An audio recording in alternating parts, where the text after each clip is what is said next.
We're set. All right. There, let's see. You got your headset, your headset. All right. We are ready to rock. I can't hear anything out of mine though. There might not be anything. Well, there's nothing happening, right? Usually you hear yourself. Although sometimes you hear a satellite or a. But you don't have to have them, but it helps. I can hear. Oh, is yours just not plugged in? Well, I hear somebody talking. I know. I can hear that too. All right.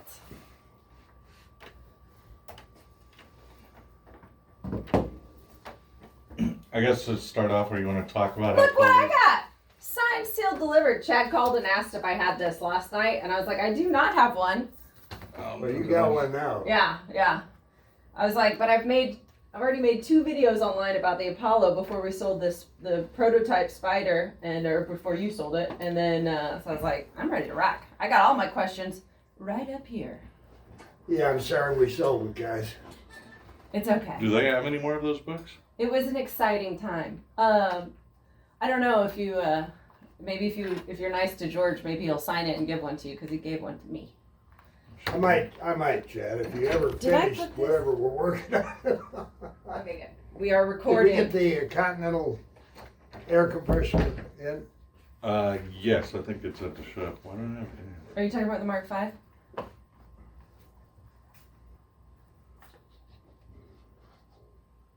Shoot, what is the network security key?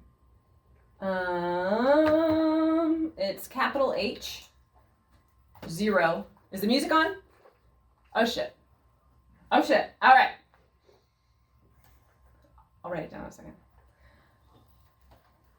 All right. Hello, my friends. You are listening to the Bad Blonde Radio Show on News Talk 1440 Keys. You can be listening to us on 1440 AM and 98.7 FM. And today is a very good day. Why? Well, in South Texas, we actually have sunshine and it has been brutally cold. And why it's a good day for me is in the studio, I have my co-host, but more importantly, I have my friend and mentor, George Finley, and we're going to talk all about the history of the Apollo, which is one of the most beautiful sports cars you've probably never heard of. Say hi, George. Hi, how are you, everybody? Yeah, so I've known George my entire life, so this is going to be a lot of fun. Chad, why it's a good day for you, buddy? It's the end of the cold. We've made it through, it appears. I know, right? I know. Hopefully everyone did all right. If anybody's listening that is already actually knows what sports car I'm talking about, the Apollo, then go ahead and give us a text message at 882-5397. Give us your questions, anything you might want to hear about. But I'm super excited. George, thanks for having me on. I know we tried to get you on last weekend, but it didn't work. George is a busy man. He is retired, but he's still incredibly active here at Corpus Christi. Yeah, well, we still have the Corpus Christi Old Car Museum, which is sort of... Keeps you busy. Yeah. I know. It really does. Sure. We sold a lot of cars last a year and a half ago, but I know. we retained a good number. Plus, Kind of almost all of them, guys. I'm not going to lie.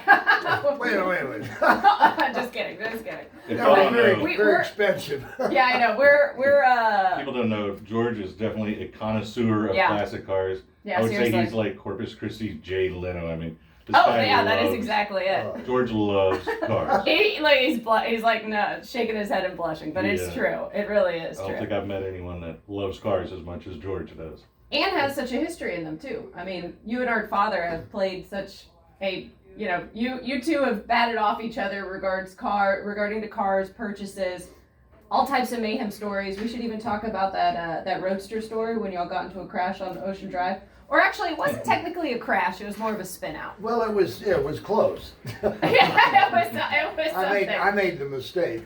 First of all, we got this 1927 T-Bucket Roadster with a nitrous oxide, big block Chevy power plant. It was about an 8-second. It's a monster, mile. guys. Yeah, 8 seconds. So Steve, the father of these two wonderful people I'm with, Steve called me and said, "Get down here. You got to ride in the car." So I said, "Well, great." And he said, "No, wait, stay there. I'll come up to your house and pick you up." Which you should have been alarmed right there. Yeah, well, so I said, "You mean this drag car is really streetable?" He said, "Yeah, it's street legal. It's got stoplights, headlights, the whole shot." So he drives in the driveway. He said, "Jump in. You need to drive this." Oh and my gosh. I don't know how many horsepower. 700, 800, maybe. I would guess around there. It's quite a bit. So I drove it cautiously down Ocean Drive. Did not hammer it, and did pretty well until I went around the corner. I kind of goosed it, and the car slid. It has a lock-up rear end on it. So we get back to my house. I'm sort of ashen-faced after this exhilarating. It's an intense vehicle, that's for sure. Steve gets in and he says, "Oh, come on, ride back to the shop, and then I'll give you a ride back in the truck." I said, "Well, okay, let's do it." He said, "But let me drive." You should have been concerned. That should have been. He probably had a look on his face that was like of pure trickery right there. It's an evil grin. He does. I know that. Well, you know what he was, and it had 5-point seat belts, as I recall. Shoulder harness, the whole shot. So we strap ourselves in, and we take right out of my driveway, headed downtown, and we get to the beginning of the S curves. We're just coming out of the S curve, so we can take a straight shot downtown. Steve Areno. Boy. Hammers this car. I mean, it's pedal to the metal. Oh my gosh. And it's like, it was almost like a volcanic eruption. Yeah. The car went berserk.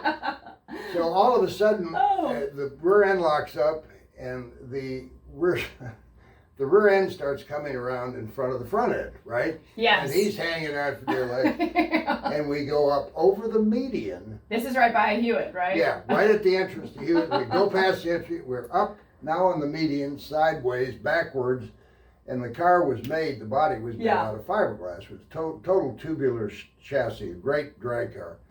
So as we're bouncing across the median, fiberglass components are flying all over the place. I love this story. And traffic from both directions stopped, froze. Yeah. And watched Shook and Finley backwards going up into the front lawn of the house on the corner of Hewitt. Just a tornado of fiberglass right there. So we end up on the top of this guy's lawn, bless his heart. Yeah. And the engine dies. By the way, we didn't have helmets on. Yeah, so your head was, you probably are still suffering. A roll bar right above your head. Steve Areno is hanging tightly on the steering wheel, keeping himself somewhat erect. My head is flailing around, and it's got a complete roll cage. Yeah. So I'm getting banged on the head, blasted around front to rear. No blood, but probable concussion. You probably lost a few brain cells that day from. As I recall, it was a outstanding. If the CCPD is listening, the statute of limitations has passed on this one. So oh my gosh! Yes, I'm crying a little bit. That is one of my favorite all-time stories. And guys, I didn't find out about this until like within the last 5 years. Like, is that true? Yeah, you guys keep y'all stories to the almost to the grave. Like literally, y'all just keep them to yourself. And you're the one that spilled the beans, and we were like, what? What? Huh? Yeah. Oh my God, I love that. We still have that car. It's part of the vast collection. Oh my God, I know. It's like anybody that sees it, it's the wheels, the back tires are just gigantic, and it has a parachute, and it has a separate set of there's a term for those wheels that are wheelies. Yeah, or wheel bars. Exactly, and that's to prevent the car from when it starts. It has so much power it could flip over from itself, and I love that story, George. Thanks. Well, thank you. I must say that it took me weeks to get the bruises off. I bet you had your noggin was just all messed up. Interesting enough, I've never ridden in or driven that 27 T-Bucket Roadster since then. Again? Yeah. I have no cause to get in that baby and drive. It's funny because that car is also the car that my dad took my granny out and made her cry. Oh, really? Made my grandmother shed tears. His mother-in-law, guys. His mother-in-law. So that was not the wisest. Oh, it was his mother-in-law. Jackie. Oh, okay. I can see that. And he wonders why his mother-in-law never liked him. Still to this day. That was a vicious car. It really was. I remember being scared in it as a child. Yeah. It was just. Let's take it out. It was loud. There was nothing to it. Yeah. I mean, you felt every bump, and you could just feel the horsepower in it too. And yeah. I think less of this reverberated. story is we'll wear helmets next time we drive that car. Oh, absolutely. Without question. Of course, you know, the classic of all stories was that Jack Pagan's beautiful white Pantera. Yeah. And Mr. Pagan was the Lincoln Mercury dealer in Corpus Christi and a very, very dear friend of mine. So Jack was not satisfied with the 351 Cleveland V8 that came with the car, so he called his friend Bill Straup in Los Angeles, who was the leading Ford racing engine guy in the United States. So he said, Bill, I need you to build me a really superb engine for the Pantera. So Straup does a balanced blueprint, 351 Cleveland, pumping out at that time 441 horsepower. Awesome. I mean, they were kind of lethal weapons from the factory, but you know, when you do that. the engine, I think the engine from the factory was maybe 285 horsepower. So Steve and I took it out for a test run on the freeway headed towards San Antonio. I do want to say this is the first time I'm hearing this story too. So really? You need to spill the beans more often, George. Well, anyway, this has really nothing to do with the Apollo. I don't care. We're on there. We're talking about a Pantera. Let's keep doing it. We really put the car in great shape. So Steve and I take it out for a test run, headed out towards the airport on the freeway from downtown Corpus Christi, and we're quickly exceeding 120 miles an hour. And I look at the speedo, it's close to 125. Yeah. And the front end, all of a sudden it feels like it's got superb, way out of sight power steering. And then I see the front end is lifting, like we're going airborne shortly, right? So Dear Lord. Ease up on the accelerator and the front end drops back down. And Steve said, I've got just the cure. He said, I can order an air dam to fit underneath the car. It'll help pull it down at high speeds, which he did and installed. So we took it out for a test ride, right? We go by the old police station, headed out towards the airport, and I'm at 135, and the thing is much, much more stable. Yeah. And all of a sudden, the recently installed air dam blows off, and we drive over it, right? And we just go boom, boom, boom. Simultaneously, the car starts lifting again. Oh my gosh. So we, fortunately, were able to shut it down and get off the freeway, and we went back around and we destroyed the air dam. Imagine the two Another gentlemen satisfied customer. Oh my God, going airborne. All right. I love that. Anyway, I know. that was the Shook Finley. I like that. You know, this was the first, because we're going to take a little break, but this was perfect. We've perfectly introduced you and your personality and your character to all the listeners. And when we come back, guys, we are going to talk about the history of the most beautiful sports car you've probably never heard of, the Apollo. Stay tuned. That was awesome. How did you know when to cut off? I never pay attention, but Aiden was like this, and I was all, Will. Oh, I'm sorry, Will. Sorry. What was the thing? Huh? What was? Okay, it's capital H. 0 P 3 capital M @ L K @ N. I hope I got that right. No, I didn't down. write it down. Yeah, will you do me a favor? Yeah, let me write it Write down. it down there. Yeah, well, I'm just surprised I remembered it, frankly. And somehow mine can cut me out of my connection. Yeah, I know, mine too. Maybe because the power went down or something. Is your generator kicking and everything? Oh boy. You know, we had no power failure until yesterday evening. Was it yesterday evening? The day before, I guess. And they were working on, you may have seen the AEP trucks on Ocean Drive. They were up and down the street. Yeah. But they pulled the transformer and our power went out. So it was cold, but it was like not as bad, obviously. But the generator kicked in immediately. Thanks, we put the new battery in and got it cranked up. And then yesterday they shut the power off in that whole stretch of Ocean Drive, and they pulled all the cables. It's all underground now. Yeah. You This was fast. So these little lines underneath there, I mean, it's a capital. That's a 0. Okay. Are we on? It was a quick break.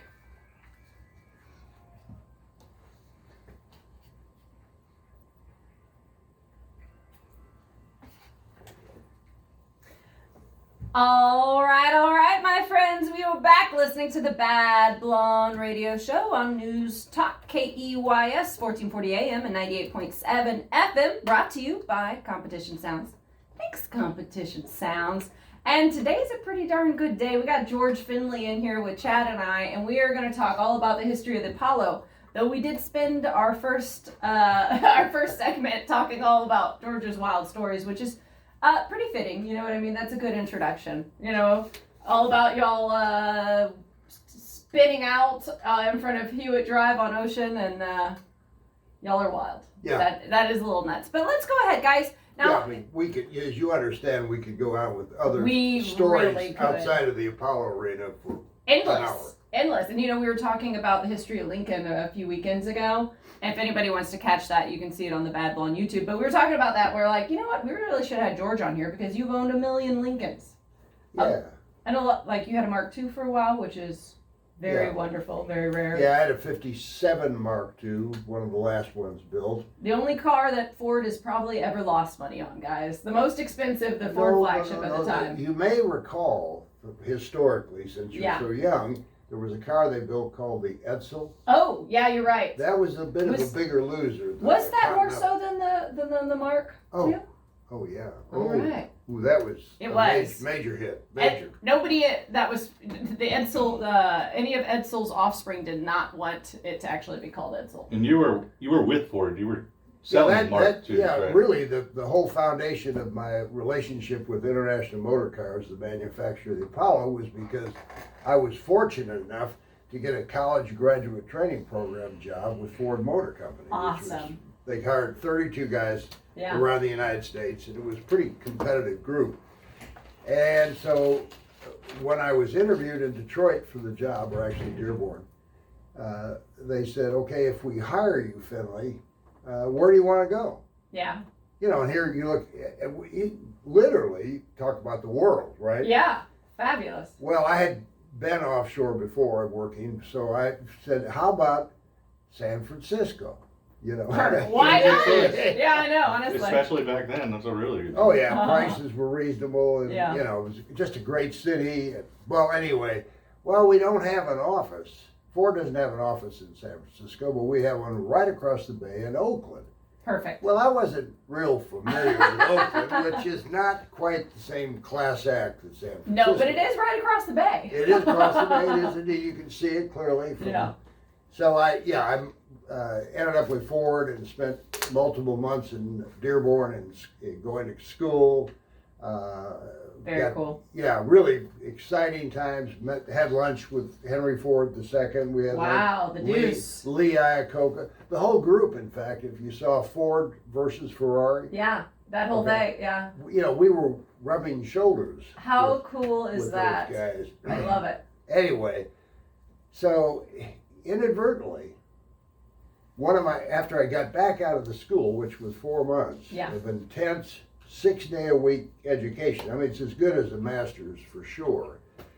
Ford did a marvelous job. They spent a lot of money on each one of us. But we got back to the district office in Oakland, California, and all of a sudden I'm running, you wouldn't know what this is, a Frieden calculator. I don't. I'm you know, Google right, it. Chad? I'm looking at you. I've never heard of a Frieden calculator. Well, a precursor to really sophisticated, you know, even a little handheld calculator, right? It looks archaic, guys. That is really cool looking. Anyhow, so, you know, so we're having had lunch with Henry Ford and Lee Iacocca and Ben Mills, who was the head of Lincoln Mercury. We the 32 trainees, thought we were going to be doing something, right? Yeah. Well, we end up going back into this district office, and there's 3 of us in the Oakland office in the part of the program, and we're doing grunt work, you know, like handing out paper and moving files around the office.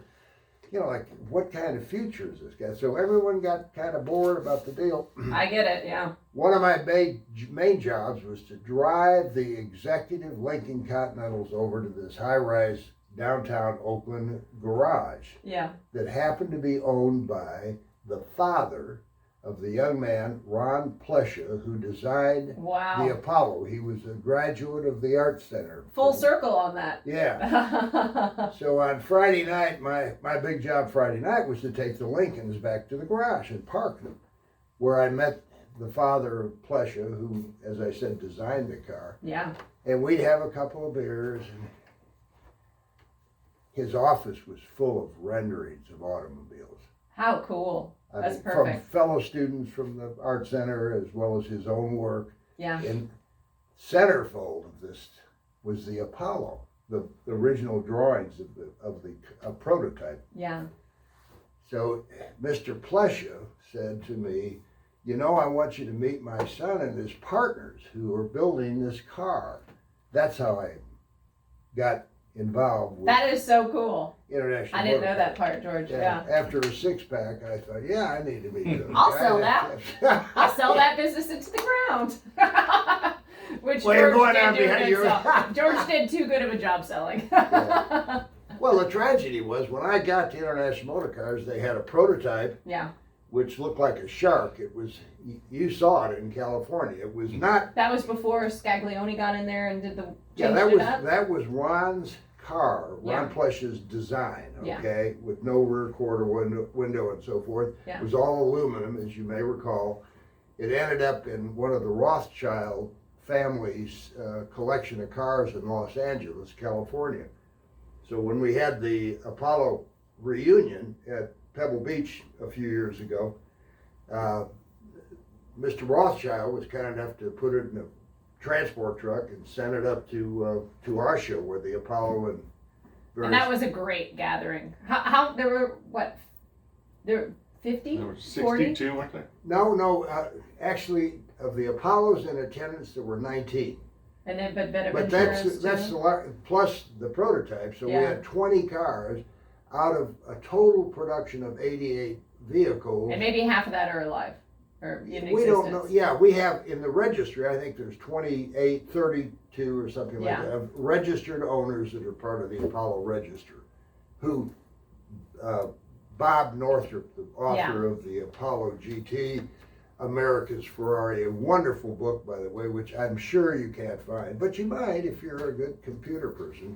Get on eBay, guys. You might find it. You might find one that is signed by George Finley, given to Caitlin Shook. I'm just kidding. Yeah, it's going to be for sale tomorrow. No, this I'm going to keep in my bookshelf. Well, anyway, so long story short, I did, in fact, a couple of weeks later, I got a call from Milt Brown, who was the engineer and designer of the chassis and the drivetrain and so forth, and said, come on over to my house. We're going to have a couple beers and talk about this deal. So that's how I ended up with it. It was kind of a, you think. Just a wild circumstance. Well, I mean, it's like, how nutty can you possibly be at age 24, one brand new baby, Val, a fabulous wife, God rest her soul, she's gone, but nonetheless. So I came home and said, what do you think about me leaving Ford Motor Company? Joining these guys manufacturing a car. And Sue, my late wife Sue, was like, what? Yeah. Well, I guess she said yes. Right? No, I think it's fabulous. I mean, that was the idea behind the Apollo was genius. Okay, at this time, European sports cars were being imported like there's no tomorrow. However, the maintenance was a total drag. Nobody could fix these cars. Your corner store mechanic wasn't able to do this, and that's where the genius and the idea behind the Apollo really was created. Well, we were putting the Apollo together when Shelby was putting the Cobra. Same year. Exact time. I know, it's pretty crazy to think about that. We came out with our first Apollo about the same time that Shelby had the first Cobra. He did, 62. Yeah, 1962. Yeah. So, it was a good time for stuff like that. It was really, and Milt Brown, the engineer, who you two have Yes, met. Milt's quite a character. Multiple times. Milt and I accosted folks at, we were at the Quail in 2019, standing by, that nice gentleman's Apollo, and I, this was when you were going to sell the prototype, so I was like, I'm going to make all these rich people know about Apollo. So anybody that walked by, I was like, oh, are you familiar? And then I just, accosted their ears for a clean 5 to 10 minutes until they ran away. You deserve a commission on that deal, right? Well, you let me take videos of all your cars and drive them around, so that's payment in there. Well, the interesting thing was when I got to International Motor Cars, they were already started. I mean, they had manufactured, they had the prototype, which was shown in San Francisco at the Imported Car Show in 1962, I think. Is that right, Kate? 62, maybe? I think you're right. Okay. Anyhow, so long story short, the car was not received well. It did not look interesting. As it looked great on paper. Yeah. And that's why we have to. No. I was just going to look at. I was going to see if I could find a photo. That's why automobile manufacturers do a clay model. Yeah. Of a full-size car, so you can really get it before you make it. That makes absolutely. And we didn't have the money to do that, so needless to say, we built the. Y'all just went in. And believe it or not, we had limited funds. All little companies start out, we absolutely had virtually nothing. So they flew the prototype back to San Francisco from Italy. By the way, logically, I haven't explained this. The car was actually hand built in Turin, Italy, by a company called Intermeccanica. Yep. And they would put. Oh, guys, that's the music cue. I never pay attention to Will in the box. I'm so sorry, Will. I'm a jerk, all right? He's been telling me to break it off. So y'all stay tuned. We are going to come back and finish talking all about the history of the Apollo with George Finley. I'm sorry, I'm a jerk. I wasn't even looking at you at all. Okay. We may have to make this a 2-part series. How much? Like 30? Okay.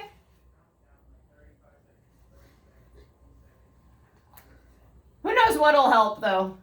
I'm never good at this. All right, now, are we done? No, we got 30 more minutes. Oh, okay, good. We can make this a 2-part series if you want to come back on, too. We can. It's a very interesting story. We haven't even gotten the car off. No, we haven't. We can. If you do, I'm still on that second 6-pack, We can. Yeah, I know. We can definitely do this. If you wanted to come back on, we could do a 2-part series, and we could go in and talk. And that way you can take. We can just keep going this one and go through the story of it until we get, and then say, hey. If you want to come back on and tell more. Well, it would really have to be next week, right? It'd be Saturday. Yeah, but I mean, okay. You want to sequentially back it up, I think, right? Yeah, if possible. Yeah, well, I mean, I don't mind if you guys don't mind, but secondly, do you think does the audience care about what? Yeah, I think anybody that actually, any repeat listeners that aren't just accidentally listening, if they usually come back. Like, okay. They're interested. Don't worry. Okay. Like I don't know what my listeners are, but I know that people that like cars and they're driving or they're listening. Or they like stuff. history. Yeah, and they like to hear car stories and they have their car stories. They'll call in and want it. Oh yeah. It's just car people who like cars, I guess. And I think we're growing. Like I don't really know how talk radio works. Yeah, well, I don't think Corpus does.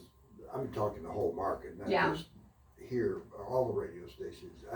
We had some guys wanted to sell us the station. Yeah. And they didn't have any numbers. No, they don't. I don't know how the you numbers get are numbers. difficult. It's weird. Well, back in the old days, Arbitron was like the rating service for radio. Oh, it was a big deal. Everybody was hustling when to hear the ratings are going to come out. Yeah. And it was, every radio station in town was just sharp, great stuff, to get the ratings boost. I'd be curious. How else can you sell advertising? Exactly. If I go in and try to sell you guys advertising on 1440 Keys, I can't tell you how big the audience is. This is who listens. Or, you need to. There's got to be a way, but I don't really know what it is. We got time. There is some way that they do it. Doug was telling me, but I don't remember. Yeah, it sounds complicated in a way. what's neat is that a lot of people tune in from across the world for the Veterans Roundtable, and sometimes they just keep it listening, and so like it's. Okay, that was the show prior to this. Yeah, with Dotson. Yeah, he's pretty Who cool. was he? He's sharp as a tack. He's How old? like 98, I think, or 92. Is he a World War II vet?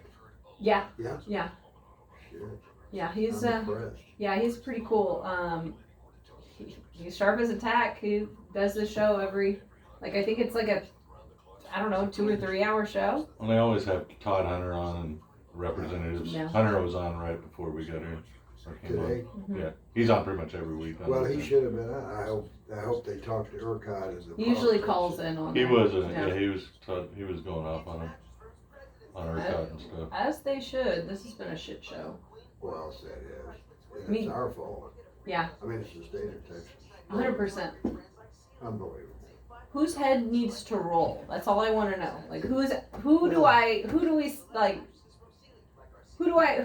what is our next action to stop it? Look, the problem is we have got this super conservative bent in Texas about spending money. Yeah, totally. That's the It's problem. true. So maintenance, well, for example, An ounce of maintenance is worth a pound of cure. absolutely, our Oh. okay. We're back on, gentlemen. Oops, So are you agreeing to we do a don't need it. 2-part series? Huh? Are you okay to do a 2-part Yeah, series? sure. Okay. Cute.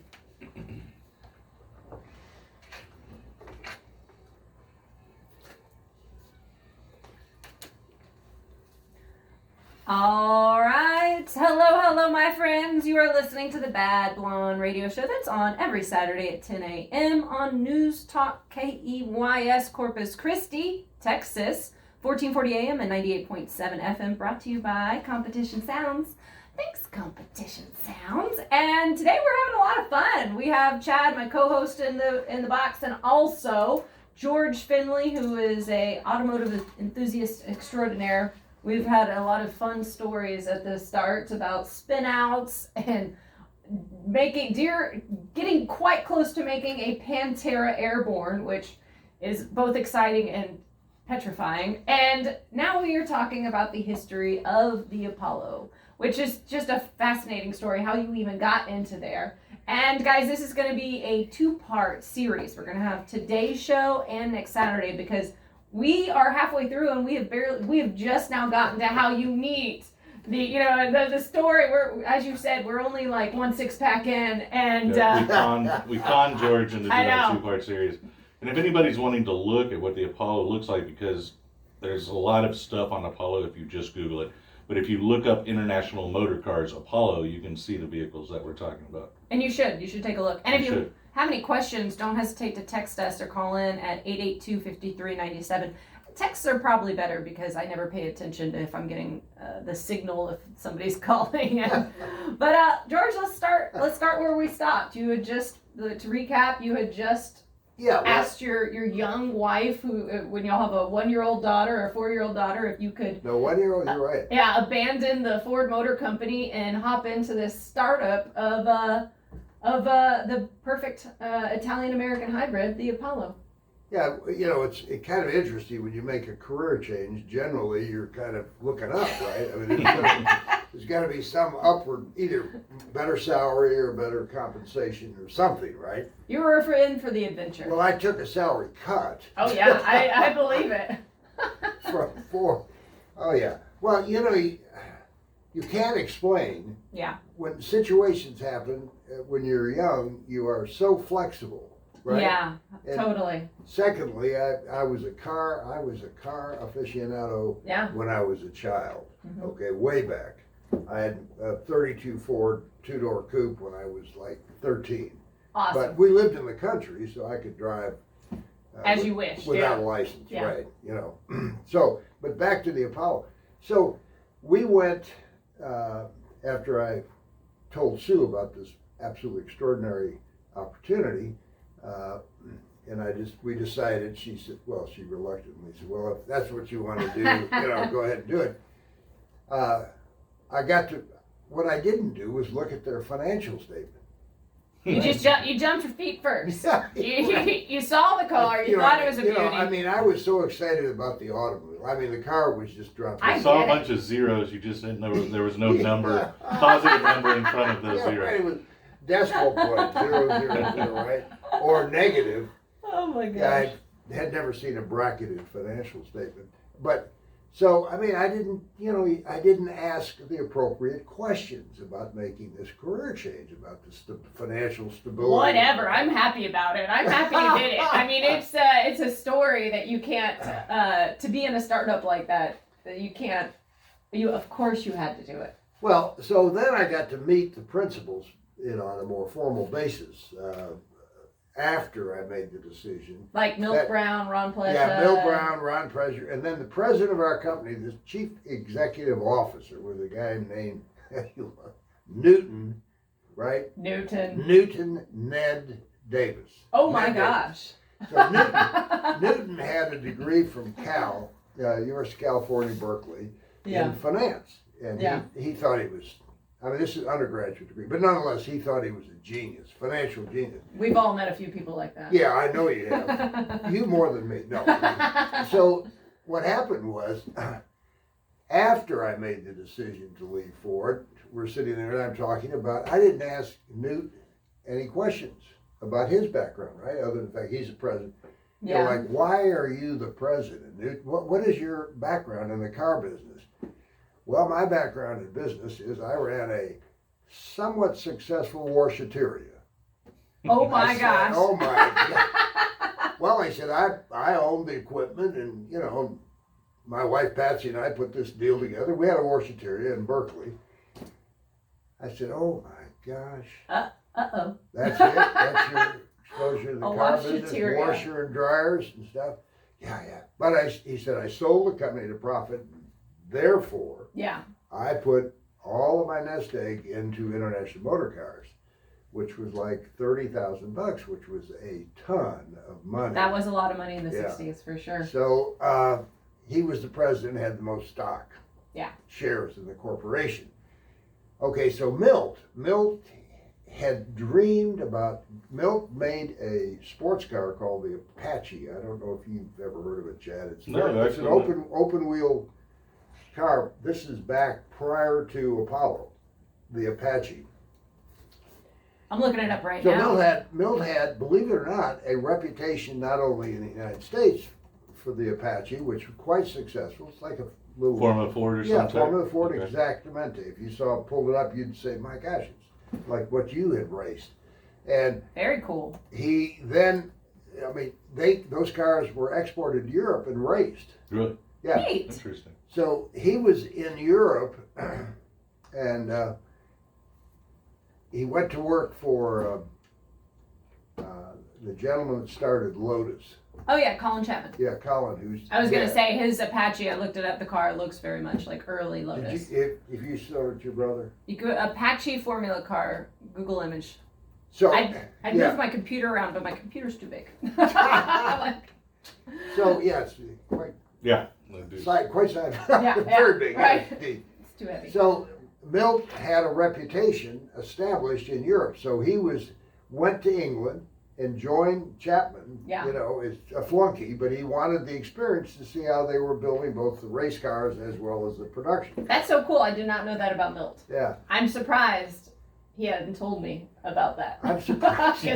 Milt Brown can talk. Milt is a talker. Indeed, he's like a pent-up engineer that finally is released. If you had met his first wife, you'd understand he never had a chance to talk. Oh, that's hilarious. So, while in Europe, he decided to go to Italy to look for a bodybuilder in the event that his dream could be accomplished, i.e. building a sports car.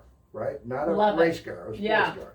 And that's the place to go. Yeah, and so he ended up at one of the Formula races. Yeah, it was the Monaco Grand Prix. Was that it? I know, because I was looking it up earlier, and it was the 1960 Monaco Grand Prix, which is my favorite. Where he ran into Frank Reisner. Yeah. I bet that was a magical time, 1960s Monaco Grand Prix. It's cool. Yeah. Yeah, it really was. Yeah. So Milt meets a guy named Frank Reisner. Reisner had a company called Intermechanica. It was a small boutique automotive bodybuilder. He was building little cars to fit on little chassis, like a Fiat Topolino. For any car buff, everybody knows what a Fiat Topolino is. Probably not. Interesting to note, the Fiat Topolino was like a Volkswagen in Germany. It was a small, neat little car that was pretty fast, and you could hop them up, and they were fun to race. So he and Frank Reisner get together, and they brainstorming, right, about the possibility, and Milt said, Buick is just introducing this aluminum block, aluminum head engine in their Skylark series, and Oldsmobile has it, and the F-85 and Pontiac has it, and the Tempest, but it's a magnificent engine. It's extremely lightweight. And reliable. And we could build a car around that engine and put a Borg-Warner T10 4-speed transmission behind it, which is what was used in the Corvette. And so from there, the dream started to evolve. The magic begins. Yeah, it really did. And they did it. I mean, it was incredible. They built the prototype, as I said. Yeah. Plush's design. Came to the States. It was kind of a bomb, but not... Well, and like we had already talked about before, George, this was the same time period, the same year, 1962 time period, that 1962 and 63, Shelby was out there doing the same thing, where you have, this is a quote I take from George, an Italian body with an American mind. So you have a European body. Yeah, you got an English body from AC. AC in Bristol, and then it's the same thing. It was just a special moment in time in automobile history or whatever, because you can't do what they did now. That is gone. This was a special little segment in time where you could accomplish this and do this. Where American consumers wanted a good-looking European body and American reliability. Regulation-wise. Yeah, you're right. You come close. Yeah. Right. I mean, absolutely. The Department of Transportation would never allow the Apollo, no airbags, no this, no that. I mean, no crash testing. I mean, can you imagine us total destroyed a car? I think you have to crash more cars than Apollo ever built. You do. To get a car in anyway, right? Yeah, that's absolutely true. So, things were really wonderful. It was a good time. and interesting to note, all the custom Faso Vega, all the various limited production cars that were made around the world were pretty damn good cars. Yeah, absolutely. I mean, I've driven, I think, virtually all of them. I would say you probably have. You would say. And anyway, probably as fast as you want to. So Milt cut a deal with Frank Reisner conceptually, and that's when the prototype was built. And then after the sort of disappointing reception to the Apollo prototype, which was, in my humble opinion, completely justifiable. Another reason why did I leave Ford, because it was already built. Yeah, what were you thinking at that time, George? I'd seen it at the San Francisco Imported Cars. Anyway, what was I thinking? What I was thinking about is, when I made that decision to join them, they had already built 3 production cars, one of which we have in our collection, the first coupe, right? Kind of a big deal. Yeah, it is really kind of a very special car that we restored, that your dad Steve and I restored. Literally, it was... it was something else, guys. It was in guys. Shook Enterprises' shop on a lift for how long? Well, I think we had 6 months, right? It was George. You would who planned that at the Concorso Italiano, 2013. Who planned that initially? Bob Northrop in talking to the organizer. It happened to be the 50th anniversary of the production of the first Apollo. Right? Yeah. So Bob got involved with Concorso organizers, and they said. Yeah, it happened also to be the 50th anniversary of Lamborghini, which is something. Oh, and we won out. They have all these TV car shows where they under the gun to really finish this project. Yeah. And, oh my God, there's so much rush. Those are fake usually. But Yeah, this was real. This was real. We had to get yeah. Go ahead. Keep telling the story, Jeff. It was literally under the gun stuff, late nights and oh yeah, a lot of teamwork. Well, it took a year, right? No, well, I think we had 6 months to get the Apollo #1, if I remember right, because I don't remember the time period, but for all that had to go on, it was quite a jam. Well, you must, as you recall, that Apollo that first #1 production Apollo was hit head on. Yeah. In an accident, and Yeah. so keep in mind, and we haven't even explained this, Mr. Reisner, Frank, is over in Turin, Italy, right? Mm-hmm. Running this boutique body shop, which is really what it was, building the Apollo, which is hand-formed sheets of metal. The only aluminum on the car was the hood and the trunk. Okay, the rest of it was hand-formed sheets of steel, spider welded on a wooden buck. Incredible I mean, it just, when you think about it today, it's just unbelievable, you know. It is. It really, I mean, there's nothing really like that much. So we around. get this #1 prototype, or the first production car into Shook Enterprises. Oh my God. It is such a story. Sad. It is, no. We're going to talk more about that, guys. We're going to take a little break. Stay tuned to the Bad Blonde Radio Show. I think it was 6 months. Because I remember everybody, it was like unbelievable, and everyone was like, "Arr!" I love the photograph of the finished car, and then you know, the damage went on top of the finished car. I've got that. Bill did a real good job on that. Oh boy, I'll say. He really if he was gonna do a good job, that's the one he needed to do it on. The rear and the front were. He did a really good job. A lot of sheet metal making and fabrication. Well, you know, we had the nose built in Italy. You remember that? It got sent off. Milt Brown and Rob. I remember having a gray nose. They went to Italy and went to Turin to those body shops and found the guys that did a lot of work on the Apollo. Wow. And they manufactured from scratch a nose for the car. Now, unbelievable. It didn't quite fit, which you'd imagine, of course. Shocking. So Phil did a masterful job of mating the original to this new front end. If you ever ask him about it, he'll say, that's worse. I'll never do it again. You know, I mean, it was the most difficult job. Oh, I can imagine. But Phil Wanzer did it. Really. Yeah, and the rear had a lot of complex curves that he did Yeah. also. So Yeah, he did a really good tail job. lights are recessed. You know, I mean, that was unbelievable. Unbelievable. It was the trip of our lifetime. Like, Yeah, that was such a good time. And I had, you know, we rented 18-wheel closed transport truck loaded, 6 cars? It was 6 cars. 6 cars in that baby. Oh, That was a lot of fun. Well, I felt like that too was like the show speed where nobody could stop. They just needed to keep those engines cooled. We were just like, can't get stuck in traffic.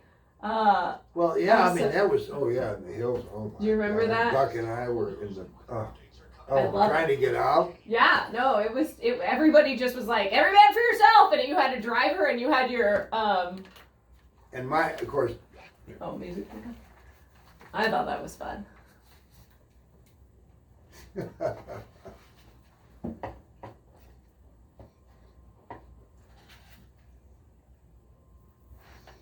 All right, guys, you are back listening to the Bad Blonde Radio Show on News Talk KEYS, Corpus Christi, 1440 AM and 98.7 FM, brought to you by Competition Sounds. And thank you for that, Competition Sounds. And today we have George Finley in here. We're talking all types of car stories, but primarily the history of the Apollo, which was supposed to be the 1960s American solution to the European sports car imports. And George was the head of sales of Apollo. He was. Yeah, they recruited me because they were sinking under the weight of 4 cars. Yeah. 4, the prototype plus 3 completed units. Yeah. And you just hopped on. George had a young family and he was like, I'm doing this. You know, they said, this guy's got this fabulous education. And you have a lot of Ford charisma. Motor Company, right? And didn't you use some of your previous Oh, yeah. meetings with Ford to get in, and you got into some Ford dealerships and Buick. Well, actually, yeah, I was able to communicate with American manufacturers, Buick, Cadillac. Yeah. I could communicate with them because of my experiences with Ford dealing with dealers. We never had a Ford dealership signed up. Well, that's not altogether true. I want to tell you the story about the Lincoln Mercury dealer in Los Gatos, California, which is sort of the center of the tech world in Southern California. His name is Joseph. His name was, he's passed on, Joseph Cerritos. Great last name. Joe Cerritos, I had known at Lincoln Mercury, right? Yeah. He also owned a large sports car dealership in San Jose, California, that had virtually all the Italian Oh, cool. goodies, Ferrari, Maserati, you name it. And so we'll save that story later. Yes. It's this whole wonderful story unto itself. Yeah, you lead us through the story because you have the progression down better than us. Well, yeah, but we're still back at the very onset. I know. We just started. You had just. We digressed and we started talking about the 2013 50th anniversary of the Apollo, in which George and my father and all the whole family. Literally everybody at Sugar Praises, which is part of the family too, undertook restoring the number one Apollo, the first ever Apollo, and making it Concorso Italiano ready, which is not an easy feat, guys. And with that, we hauled 6 cars across from Texas to California in 2013, and we had the time of our lives. And how many Apollos were at the Italiano, George? What do you think? I'm not totally sure, but I think there were 19 production cars. There were 3 Spiders. Yeah. Which are convertible. And there were only 5 were ever made, right? 5, yeah. Well, it was the largest gathering of Apollos without a doubt. Yeah. Ever. And maybe forever. Well, I think probably so, but... it was fabulous. So back to the issue. So Yeah. Ned Davis is the chief executive officer. Yeah. And with his vast knowledge of washaterias, he's running our company. And George means that facetiously, guys. Absolutely. Oh, yeah. So you can't see my face. So it's one of the underlying failure of the company was that this young man thought he knew everything. He was absolutely, he'd done this cost analysis of what to sell the car. And what are we going to sell the car for, right? What's the retail price going to be for the car? And then he did he didn't do a particularly bad job, except he didn't understand that manufacturing is completely different than washaterian, right? Yes. Yeah, vast difference. So he priced the Apollo too low. That's a problem. Yeah, well, but for a salesman, which I was supposed to be the sales guy, That's good for you. Easy, yeah. I mean, you can sell these cars for $6,000, $7,000. I mean, easy pickings, right? Well, the bottom line is, on every car that we sold, we were losing anywhere. And this is that hurts. Manufacturing, you just don't do this, right? Yeah. Unless you're ramping up. Yeah. Okay. Yeah. You don't set out and do all the numbers and then don't factor in all of these other expenses, and you lose money building a car. So they hired me, right, to sell the Apollo. And boy, you did. Yeah, it was kind of, the tragedy is I was very successful selling the company out of business. Yeah, literally, George sold that company to the ground. We had a 4.5 month backlog of orders for Apollos. That's wild. When the Bank of America shut us down. What do you think they were selling for versus cost for production? Yeah, what should they? We were losing about $1,200 per car. Okay. That's a lot of money in the 60s. And that's at retail. Because we did not have a dealer in San Francisco, Oakland. We ran the retail operation out of the factory, which was wonderful. The car, since it was a hand-built automobile, Yeah. I had a superb young doctor come down from Stockton, California to look at an Apollo. And he had one leg. He was injured in the war, lost a leg, right? And he said, is there any way that you could build an Apollo that I could drive with one leg? And wow. He had, his left leg was gone, right?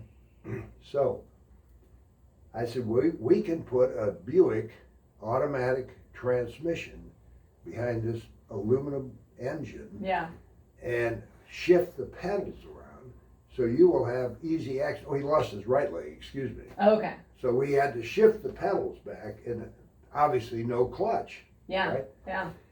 That doctor's family still has that Oh, car. I love that. But he was just, but you know, the kind of flexibility you can have when you're building a limited production capacity. Small company like that, I wonder then that's probably now a pretty rare Apollo also.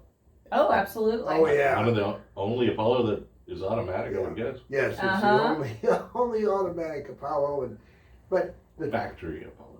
So I told Ned Davis after, I'll cite a perfectly solid example of how underpricing a car. Yeah. You know, price elasticity relates to demand as well as ability to produce. Yeah. I mean, if we could knock out 50 of those cars, you know, a month or a week, we could literally reduce the price, more likely, right?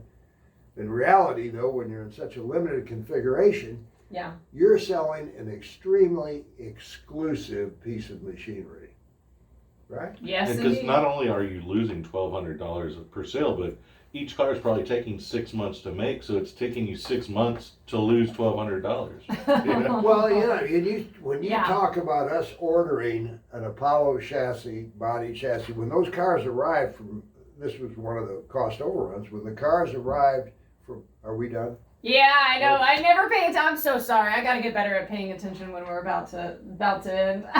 So, guys, sorry, guys. I know. I didn't pay attention either. So that means we're into a really good conversation. Stay tuned. This is the first of 2 series talking all about the Apollo car.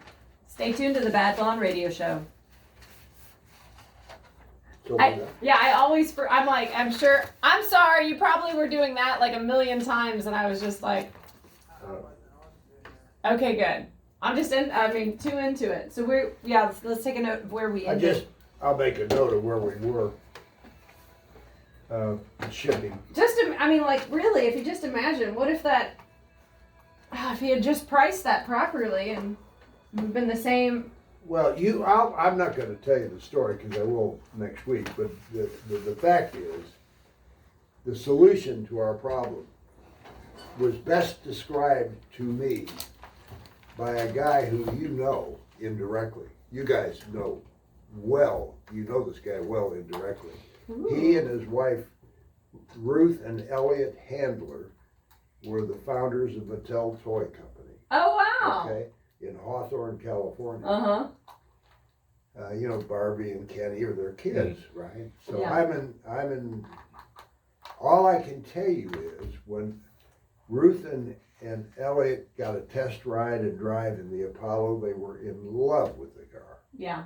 I was in their office in Hawthorne. Used to be the Lockheed, one of the big Lockheed assembly plants during World War II. And we got down to, I was going to write up an order, right? I was going to put it through, I had a great dealer, by the way. That's another story we'll talk later. But anyway, so Mr. Handler said, so what will it cost me? I said, with air, about $7,000. Oh, no. I said, yeah. And by the way, behind his desk, you'll love this. Not a very pretentious, it's a World War II bomber plane, right? Kind of like, not too pretentious. 24 karat gold ticker tape, Wall Street. Oh, Mattel wow. had just gone public. Cool. And I would say the Handlers were worth $100 million in 1963, right? That's a lot. That's insane. Yeah. He said, it's too inexpensive. I said, huh? He said, that's not enough money, George. You got to be kidding. He said, everybody in Southern California will have one of these. You may have missed. Did something drop? No? No, you That made was it. my foot.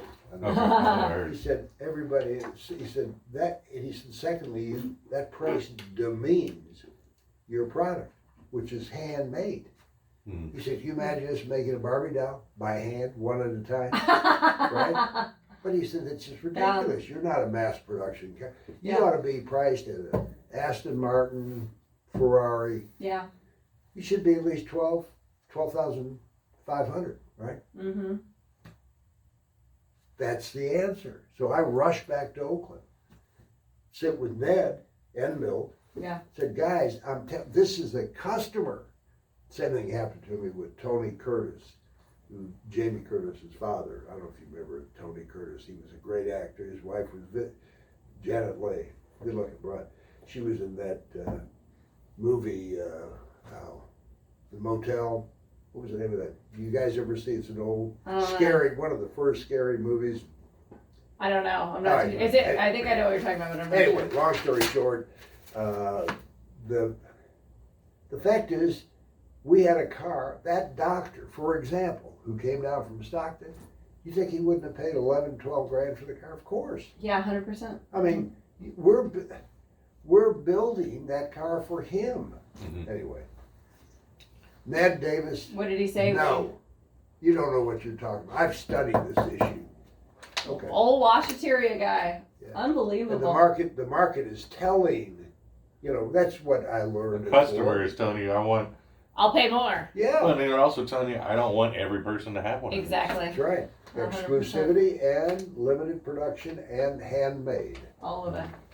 And Ned Davis was at the Corso, wasn't he?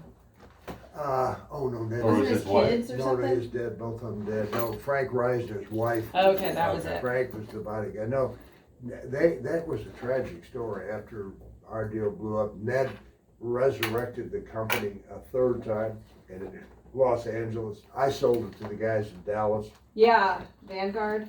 Yeah, they built, 12 cars maybe.